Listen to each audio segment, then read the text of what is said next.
Né le 17 avril 1933 en Allemagne, Joachim Kroll est fils de mineur et grandit dans une fratrie de 8 enfants.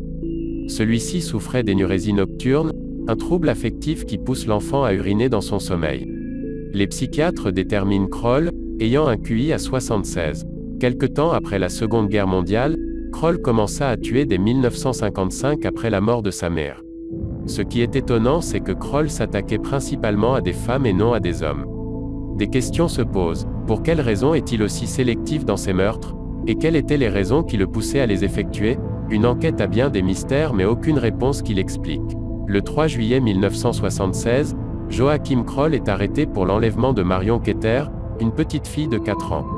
La police se rendant chez Kroll, est interpellée par un voisin et déclare que le vide-ordures de son immeuble est bloqué vers le haut. Et que lorsqu'il demande à Kroll s'il savait ce qui le bloquait, celui-ci a répondu tout simplement « des entrailles ».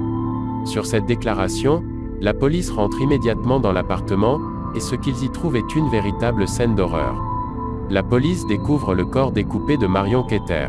Des morceaux se trouvent dans le réfrigérateur, tandis qu'une main cuite dans une casserole d'eau bouillante, et les intestins de la petite fille sont retrouvés dans le vide-ordures. Suite à cela, Kroll est immédiatement arrêté et avoue le meurtre de Marion Keter et fournit notamment d'autres détails sur 14 autres homicides qu'il a effectués durant 2 décennies. Il indique à la police qu'il découpait souvent la chair de ses victimes pour les faire cuire et manger sous prétexte de « soulager ses factures d'épicerie ». Il pense par la suite que la justice ne le condamnera pas et le jugerait irresponsable de ses actes pénalement pour troubles psychiques, et le libérerait rapidement. Mais sa perception des choses était évidemment fausse. Puisqu'en avril 1982, après un procès de 151 jours, il est reconnu coupable de toutes les charges contre lui, et il est condamné à 9 condamnations à perpétuité. Finalement, Kroll meurt d'une crise cardiaque dans la prison de Rheinbach, près de Bonn, le 1er juillet 1991.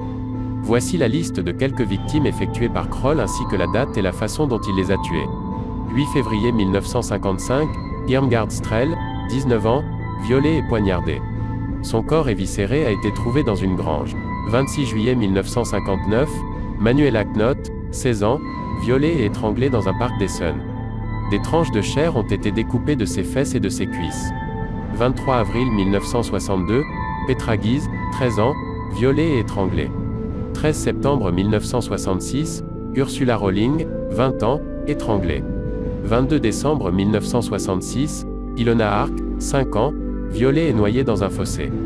12 juillet 1969, Maria Edgen, 61 ans, violée et étranglée. 8 mai 1976, Karine Töpfer, 10 ans, violée et étranglée.